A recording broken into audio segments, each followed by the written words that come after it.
আমি তখন জানালার পাশে দাঁড়িয়ে বৃষ্টির দিকে তাকিয়েছিলাম। বাতাসে আমার চুল উঠছিল, চোখ বন্ধ করে অনুভব করছিলাম তন্ময়ের উষ্ণতা, আমাদের নিঃশব্দ ভালোবাসা। হঠাৎ পায়ের নিচে একটু জল লেগে আমি পিছলে পড়ে যাচ্ছিলাম।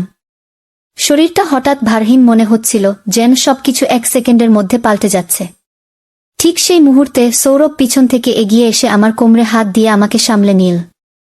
অন্য হাতটা আমার হাতের দিকে এগিয়ে এলো, শক্তভাবে ধরে রাখল, যেন বলছে, আমি আছি, পড়তে দেব না। গিয়ে আমার বুক ধক করে উঠল।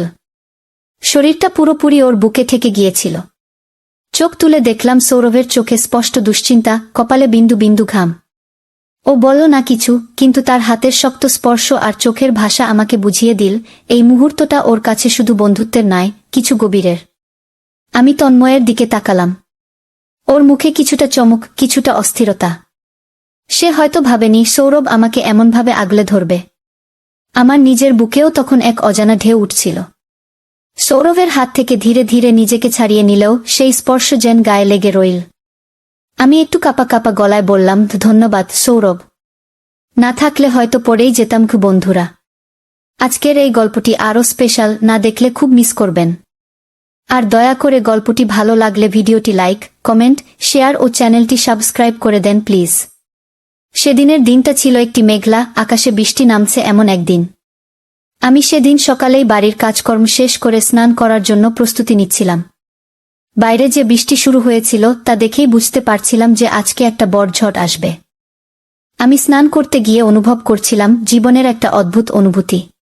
তখন হঠাৎ করেই আমার ঘরবাড়ির দরজা হালকা নক করার শব্দ শুনি। প্রথমে ভেবেছিলাম হয়তো আমার মা কিংবা বাবা ফিরেছেন বাইরে থেকে, কিন্তু না, সামনে দাঁড়িয়ে ছিল দুজন বন্ধুর মুখ। আমি অবাক হয়ে গেছিলাম, কারণ তাদেরকে আমি প্রত্যাশা করিনি। কিন্তু তারা ছিল আমার কলেজের দুই বন্ধু, তন্ময় এবং সৌরভ। তন্ময়, যাকে আমি ভালোবাসি, আর সৌরভ, যিনি আমাদের সবার মধ্যে হাস্যোজ্জ্বল এবং প্রাণবন্ত। তারা দুজন কলেজে যাচ্ছিলেন, কিন্তু হঠাৎ বৃষ্টির কারণে আমাদের বাড়ির সামনে এসে দাঁড়ালেন। বৃষ্টি এত তীব্র হয়ে উঠেছিল যে তারা এক প্রকার বাধ্য হয়ে আমার বাড়িতে আশ্রয় নিতে এলেন। তন্ময় ছিল আমার বয়ফ্রেন্ড এবং সৌরভ ছিল আমাদের কাছের বন্ধু। তাদের উপস্থিতি আমার জন্য এক অদ্ভুত অনুভূতি নিয়ে এসেছিল। আমার মনে হচ্ছিল এই মুহূর্তে সবকিছু যেন নতুন রূপে, নতুনভাবে আমার সামনে দাঁড়িয়ে। তখন আমি স্নান করতে গিয়ে এমন একটা পরিবেশে ছিলাম যখন সমস্ত কিছু ছিল অপ্রত্যাশিত। তন্ময় এবং সৌরভ বাড়ির ভিতরে প্রবেশ করতেই আমি তাদের দিকে তাকিয়েছিলাম এবং তারা দুজনেই হাসতে হাসতে জানাল যে কলেজে যাওয়ার সময় পথে বৃষ্টি শুরু হয়ে গেছে।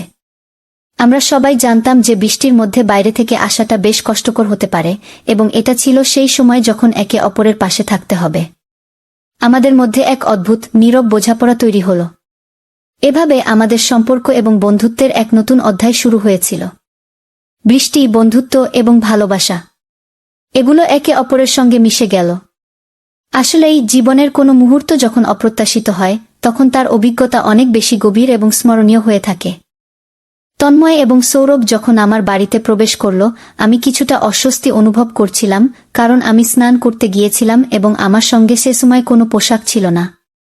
তবে তন্ময় আর সৌরভ দুজনেই বন্ধু হিসেবে জানতাম তারা আমাকে অনেক ভালোভাবে বুঝে। সৌরভ হেসে বলল, আর মজা করো না, তোকে স্নান করতে দেখে মনে হচ্ছে কিছু একটা ঘটে যাবে। আমি একটু লজ্জা পেলেও হাসলাম। তন্ময় নীরবে দাঁড়িয়েছিল, এক ধরনের গম্ভীরতা সহ, কিন্তু তার চোখে একটা সুখী চিন্তা ছিল। সৌরভ প্রায় 1 মিনিট চুপ করে থেকে বলল, এটা তো উপহার হয়ে এসেছে। বৃষ্টি আর তোমার বাড়ির সান্নিধ্যে এই মুহূর্তে আমাদের সময় কাটানো কেমন এক অভিজ্ঞতা। আমি অবাক হয়ে তাকিয়েছিলাম, এরকম একটি মুহূর্ত আগে কখনো চিন্তা করিনি। তন্ময় হঠাৎ বলল, তুমি তো আজ একদম অদ্ভুত দেখাচ্ছিলে স্নান করতে গিয়ে। যদি জানতাম তো তুমিও তো আমাদের সাথে যোগ দেবে। অবশ্যই আমি জানতাম তাদের হাস্যরস এবং বন্ধুত্বের মজা। তবে আমার মনের মধ্যে কিছু প্রশ্ন উঠছিল, কি হবে এই মুহূর্তে? কেন তারা এখানে এসেছে? এর পরবর্তী পরিস্থিতি কি হবে? এই সব চিন্তা মাথায় আসছিল, কিন্তু কিছু সময় পর আমি বুঝতে পারলাম এটা হয়তো একটি সহজ সময়। আমরা 3 জন বন্ধু একসাথে বসে পছন্দের গল্প আর স্মৃতি শেয়ার করছিলাম। সময় যেন খুব দ্রুত চলে যাচ্ছিল। বৃষ্টি যেন আমাদের ছোট বাড়ির চারপাশে সুরের মতো বাজছিল, এক ধরনের শান্তি আর আরাম নিয়ে। বৃষ্টির শব্দের মধ্যে আমাদের গল্পের মজাটা বাড়ছিল। একে অপরের মুখে হাসি, আনন্দ এবং অদ্ভুত অনুভূতির প্রতিফলন ছিল। তবে এ সময়েই আমি অনুভব করছিলাম এটা এমন এক মুহূর্ত যেখানে বন্ধুত্ব আর ভালোবাসা একসাথে মিশে যায়, আর এটাই জীবনের আসল সৌন্দর্য। তন্ময় এবং সৌরভের উপস্থিতিতে আমার বাড়িতে কোনো এক অজানা রকমের ভালোবাসার আবহ সৃষ্টি হয়েছিল। আমাদের সম্পর্কেও অদ্ভুত এক অনুভূতি তৈরি হয়েছিল। সৌরভ বারবার বলছিল, এখন তো খুব ভালো লাগছে, বৃষ্টি আর বন্ধুত্বের মধ্যে আছি। তন্ময় যদিও বেশ সাদামাটা, কিন্তু কখনো কখনো তার কথায় বিশেষ কিছু ছিল যা আমাকে গভীরভাবে ভাবতে বাধ্য করত। আমি জানতাম তন্ময় আমার জীবনে বিশেষ একটি জায়গা অধিকার করেছে। আর আজকের এই মুহূর্তে সেও অনুভব করছিল যে বৃষ্টির মতোই আমাদের সম্পর্কের মধ্যে কিছু গভীরতা রয়েছে যা কখনো ক্ষণিকের জন্য ভোলানো যাবে না। বাড়ির ভেতরে চারপাশটা যেন একরকম নিস্তব্ধতায় ভরে উঠেছিল। বৃষ্টির শব্দ বাইরে থেকে আসছে ঠিকই, কিন্তু ঘরের মধ্যে সেই শব্দ যেন হৃদয়ের ছন্দে মিশে গিয়েছিল। আমি তখন আধা ভেজা চুলে, একটা হালকা কাজল মুছে যাওয়া চোখে ওদের সামনে এসে দাঁড়ালাম। আমার চোখে হয়তো সেই মুহূর্তে একটুখানি দ্বিধা, কিছুটা অস্বস্তি ছিল, কিন্তু তার থেকেও বেশি ছিল একরাশ অনুভূতি যা ভাষায় বলা যায় না। আমি কিছু বলিনি, শুধু চোখের দিকে তাকিয়েছিলাম, তন্ময়ের চোখে। আর তন্ময়, ও যেন চুপ করে আমার মনের ভেতরের অস্থিরতা পড়ে ফেলেছিল। সে ধীরে ধীরে এগিয়ে এসে নিচু গলায় বলল, তুই এমন কাঁচা ভেজা অবস্থায় যখন সামনে এলে, জানিস আমার বুক কেমন করে উঠল। শুধু শরীরের নয়, তোর চোখের ভিতরে আজ একটা ব্যথা লুকিয়ে আছে, যেটা আমি আজ পড়ে ফেললাম। তন্ময়ের কণ্ঠে এমন কোমলতা ছিল যা আমি আগে শুনিনি। তার চোখজোড়া ভিজে উঠছিল, যেন আমার সেই অগোছালো অবস্থাতেও সে এক অদ্ভুত ভালোবাসা খুঁজে পাচ্ছিল। তার চোখে কোনো লোভ ছিল না, কোনো অধিকার দেখানোর চেষ্টা ছিল না, ছিল কেবল এক নিঃশব্দ আশ্বাস, আমি যেন আর একা না হই। সৌরভ একটু দূরে দাঁড়িয়েছিল, কিন্তু তার চোখেও একরাশ অনুভূতি। সে বলল, তুই জানিস না, তোর একটুখানি কষ্ট দেখলে আমাদের দুজনের ভিতরে কিরকম ঝড় ওঠে। তুই হেসে থাকলেই তো আমরা বাঁচি।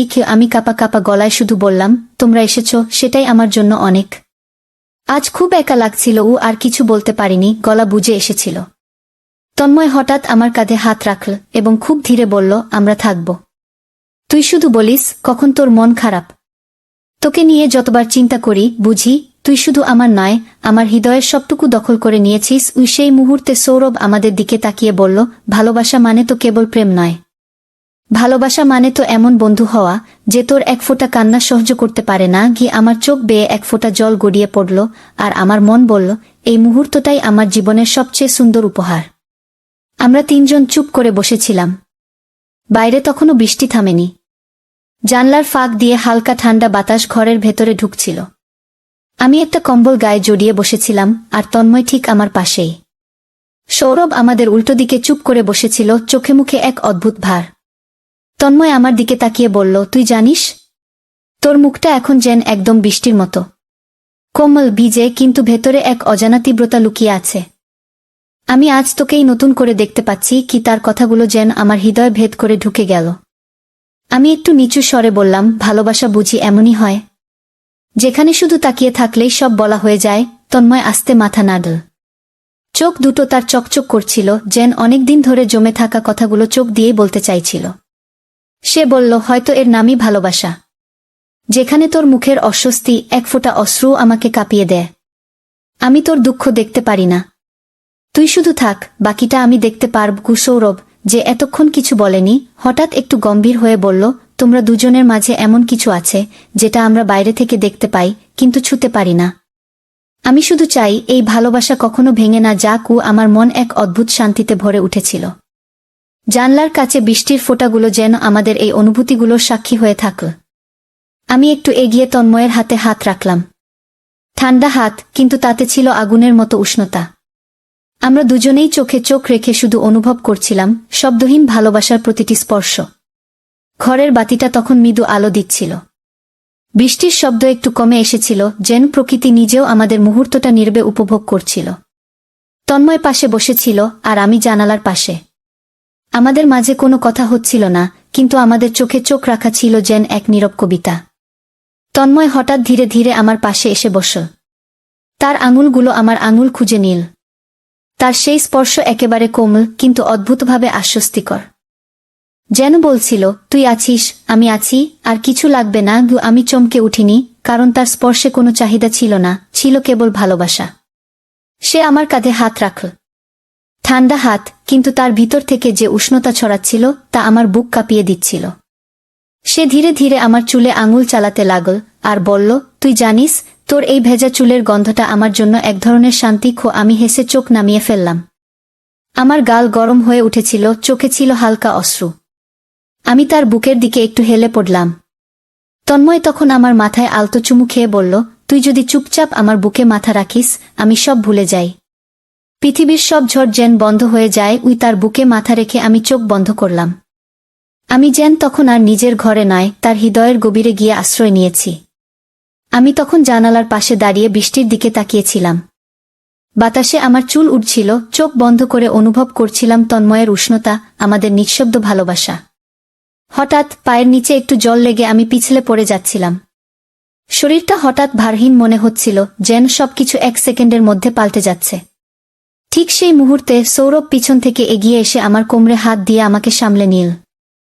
অন্য হাতটা আমার হাতের দিকে এগিয়ে এলো, শক্তভাবে ধরে রাখল, যেন বলছে, আমি আছি, পড়তে দেব না। গিয়ে আমার বুক ধক করে উঠল। শরীরটা পুরোপুরি ওর বুকে ঠেকে গিয়েছিল। চোখ তুলে দেখলাম সৌরভের চোখে স্পষ্ট দুশ্চিন্তা, কপালে বিন্দু বিন্দু ঘাম। ও বলল না কিছু, কিন্তু তার হাতের শক্ত স্পর্শ আর চোখের ভাষা আমাকে বুঝিয়ে দিল, এই মুহূর্তটা ওর কাছে শুধু বন্ধুত্বের নয়, কিছু গভীরের। আমি তন্ময়ের দিকে তাকালাম। ওর মুখে কিছুটা চমক, কিছুটা অস্থিরতা। সে হয়তো ভাবেনি সৌরভ আমাকে এমনভাবে আগলে ধরবে। আমার নিজের বুকেও তখন এক অজানা ঢেউ উঠছিল। সৌরভের হাত থেকে ধীরে ধীরে নিজেকে ছাড়িয়ে নিলেও সেই স্পর্শ যেন গায়ে লেগে রইল।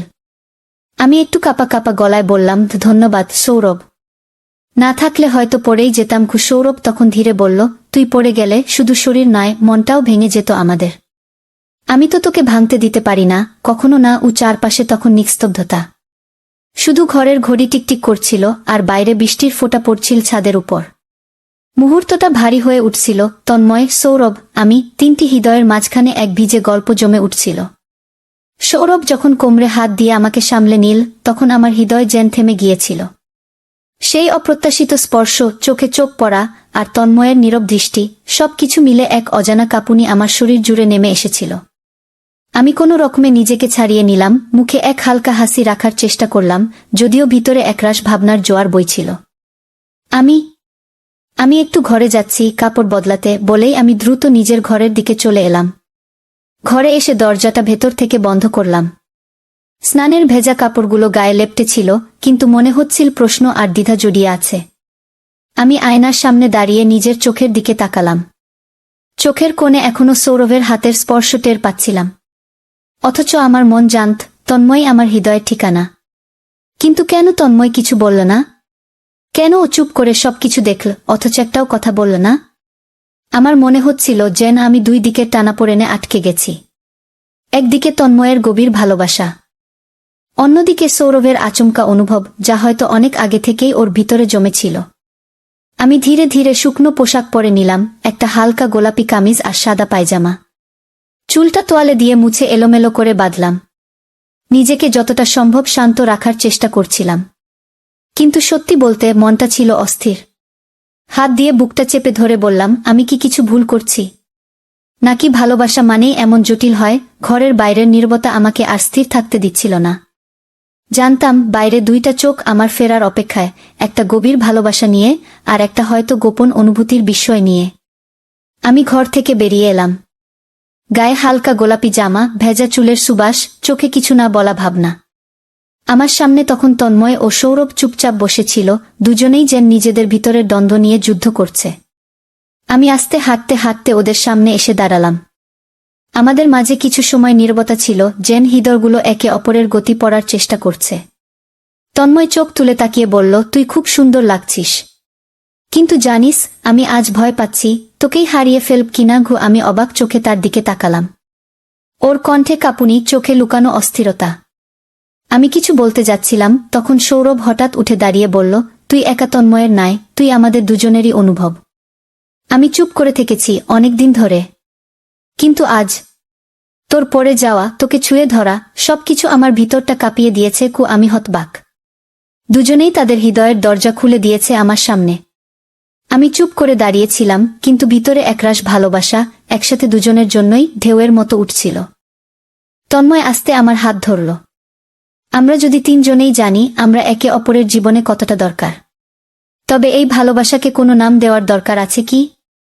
আমি কাঁপা কণ্ঠে বললাম, ভালোবাসা যদি গভীর হয় তা কি কখনো সীমাবদ্ধ থাকে? তন্ময়, সৌরভ, আমি আজ শুধু অনুভব করতে চাই ভালোবাসা কেমন হতে পারে, যেখানে তিনটি হৃদয় একসাথে ধুকপুক করে। কি তিনজন আমরা হাত ধরে বসলাম একসাথে ঘরের মাঝখানে। বাইরে তখনও বৃষ্টি পড়ছে, কিন্তু আমাদের ভিতর চলছিল এক অদ্ভুত উষ্ণতা, যেখানে শরীরের ছোঁয়া নয়, হৃদয়ের ছায়া মিশে যাচ্ছিল একে অপরের সঙ্গে। বৃষ্টির শব্দ একটু কমে এসেছে, বাতাসে এখনো ভেজা মাটির গন্ধ। তিনজনে একসাথে বসে থাকা সেই গভীর মুহূর্তের পর আমি হঠাৎ উঠে দাঁড়ালাম। তন্ময় আর সৌরভ দুজনেই চুপচাপ আমার দিকে তাকিয়েছিল। আমি হেসে বললাম, তোমরা বসো, আমি তোমাদের জন্য একটু খাবার নিয়ে আসি। সকাল থেকে কিছু খাওনি তো? তন্ময় বলল, তুই তো ভিজেছিস, একটু বিশ্রাম নে আগে। আমি মাথা নেড়ে বললাম, ভালোবাসার মানুষদের জন্য কিছু করতে পারলে ক্লান্তি বলে কিছু থাকে না। আমি রান্নাঘরে ঢুকলাম, ভেজা জামার উপরে একটা চাদর জড়িয়ে নিলাম আর ধীরে ধীরে রান্না মন দিলাম। আলু পোস্ত, ভাত আর ডিমের ঝোল, যেটা ওদের দুজনেরই পছন্দ। গ্যাসের আগুনের আঁচে ধোয়া উঠছে, আমি চামচ ঘুরিয়ে রান্না করছি আর মনে মনে ভাবছি এই ছোট ছোট যত্নে কত বড় ভালোবাসা লুকিয়ে থাকে। রান্না শেষ হলে থালায় করে ওদের সামনে নিয়ে এলাম। গরম গরম ভাতের গন্ধে ওদের মুখে হাসি ফুটে উঠল। সৌরভ বলল, তুই শুধু রান্না করিস না, তুই মনেরও যত্ন নিতে জানিস। কি তন্ময় বলল, তোর হাতে রান্না মানে শুধু খাবার নয়, এটা যেন ভালোবাসার স্বাদ। আমরা তিনজন একসাথে খেতে বসে গেলাম। বাইরে তখন রোদের এক ফালি আলো জানালায় এসে পড়েছে। ভেতরে ঘরটা ভরে উঠেছে গরম ভাতের গন্ধে, চুপচাপ খাওয়ার শব্দে আর মাঝে মধ্যে চোখে চোখ পড়ার এক অদ্ভুত মিষ্টি ঝাঁকুনিতে। সকাল গড়িয়ে দুপুর হতে চলেছে। ঘরের ভিতর তখন আর শুধুই বৃষ্টির গন্ধ নয়, মিশে গেছে রান্নার স্বাদ, ভালোবাসার স্মৃতি আর এক অদ্ভুত শান্তি। তন্ময় আর সৌরভ দুজনেই তখন চুপচাপ বসেছিল। তাদের চোখে মুখে আর কোনো দ্বিধা নেই, শুধু এক মৃদু প্রশান্তি, যেন এই ঘরের প্রতিটি কোণ তাদের ভালোবাসার নীরব সাক্ষী হয়ে উঠেছে। আমি ওদের দিকে তাকিয়ে একটু হাসলাম। বললাম, চলো এখন কলেজে যাও, অনেক দেরি হয়ে গেছে। স্যার রাগ করবেন কি? তন্ময় উঠে এসে আমার সামনে দাঁড়াল। একটু নরম গলায় বলল, আমাদের মন আজ এখানেই পড়ে থাকবে জানিস। কলেজের বইয়ের পাতায় তোকে খুঁজে পাব না। আমি কিছু বলতে যাচ্ছিলাম, ঠিক তখনই তন্ময় আলতো করে আমার কপালে চুমু খেল। তার ঠোঁটের উষ্ণতা আমার কপালে যেন একটা আশ্বাস হয়ে রয়ে গেল, ভালোবাসা, নিরাপত্তা আর অটুট বন্ধনের। তারপর সৌরভ ধীরে এগিয়ে এল, একটু হেসে বলল, আজ শুধু বন্ধু হয়ে গেলাম না, তোর অনুভবেরও একটা অংশ হয়ে গেলাম। ওর চোখে জল চিকচিক করছিল। ও আমার কপালে হালকা চুমু দিল, একটা নরম, অদ্ভুত রকমের আবেগমাখা স্পর্শ। আমি চোখ বন্ধ করলাম, যেন এক মুহূর্তে দুটো হৃদয় একসাথে আমার হৃদয়ে গেঁথে গেল। দুজনেই দরজার দিকে হাঁটতে লাগল। আমি পেছন থেকে ওদের দেখতে লাগলাম, দুটো ছায়া, কিন্তু আমার জীবনের আলো হয়ে চলে যাচ্ছে। বাইরে তখন সূর্যটা ধীরে ধীরে মেঘের আড়াল থেকে বেরোচ্ছে, ঠিক যেমন আমার মনের ভিতরে ভালোবাসার আলো ফুটে উঠেছে।